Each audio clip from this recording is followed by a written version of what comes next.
hata nusu ya ufalme utafanyiziwa.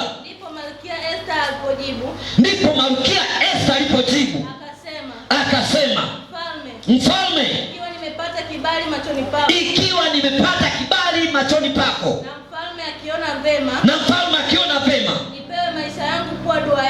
nipewe maisha yangu kuwa dua yangu, na watu wangu kuwa haja yangu, maana tumeuzwa mimi na watu wangu ili tuharibiwe na kuuawa na kuangamia.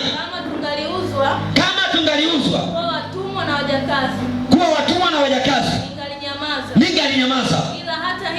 Ila hata hivyo msiba wetu haulinganishi na hasara ya mfalme. Endelea. Ndipo mfalme Ahasuero aliponena, akamwambia Malkia Esther, ni nani huyu? Tena yuko wapi? Ambaye moyoni mwake alithubutu kufanya hivi.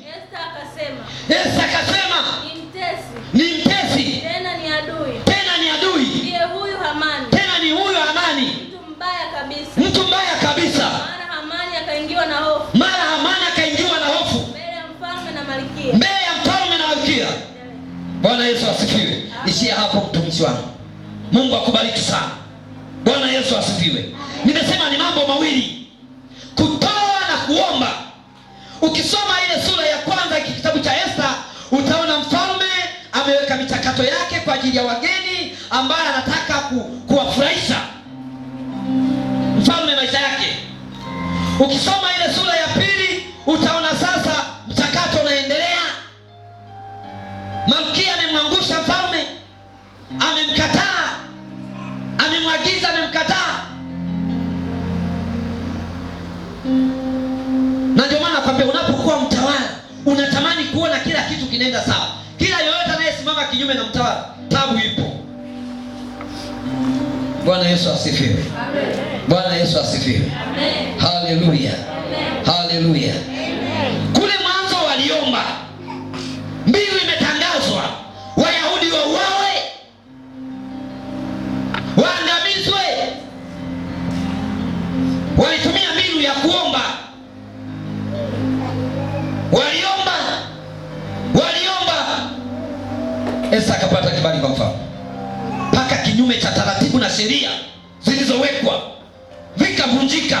Mungu akiingilia kati, hata taratibu zinakaa pembeni. Watu wa Mungu wasimame, watu wa Mungu wapite mahali hapo. Sijui mnanielewa watu wa Mungu? Esther akaona maombi tu peke yake haitoshi, niandae kalamu. Akaandaa kalamu, akatengeneza chakula, akasema mfalme aje kwenye kalamu yangu na Naamani. Ndio maana Biblia inasema wapendeni wanaowauzi, mpe mkate anayekuuzi. Amen. Utapofanya vile unampalia makaa. Haleluya. Amen. Watu wabaya tunawapalia makaa. Sema amina. Amen. Sema amina mtu wa Mungu. Akatengeneza kalamu. Mfalme akala. Alipokula akalisikia vizuri. Anasema haja yako ni nini? Na dua yako ni nini? Hata nusu ya ufalme. Unaona nguvu ya kibali? Hata nusu ya nini? Ya ufalme utafanyiziwa. Ndio mtoto anatiririka, ndio mtoto anaeleza haja ya moyo wake. Tumeuzwa sisi, tumeuzwa. Wamepanga mipango mibaya kwenye biashara yako, wamepanga mipango mibaya kwenye ndoa yako, wamepanga mipango mibaya kwenye uchumi wako. Waliopanga mipango mibaya inaenda kuwarudia wao. Waliotaka uharibike wanaenda kuharibiwa wao. Waliotaka ufilisike wanaenda kufilisika wao. Wanaenda kuharibika wao, by power, by force. Haleluya. Haleluya. Unajua adui akafurahi, akatekelea pale, akasema mimi mfalme ananipenda. Esther ametuandalia leo, tumekula, na kesho ametuhitaji, na kesho tena ametuhitaji. Kumbe kesho, nilishawaambia pale kanisani, leo ni ya kwako, ni kweli, ila kesho ni ya kwangu. Kesho ni ya kwako, leo ni kweli, ni ya wao, ila kesho ni ya kwangu. Usijivune adui yangu, kesho ni ya kwangu, wewe jivune mwisho leo. Amen. Ilipofika kesho, maana amewasimulia kule, na kesho amesema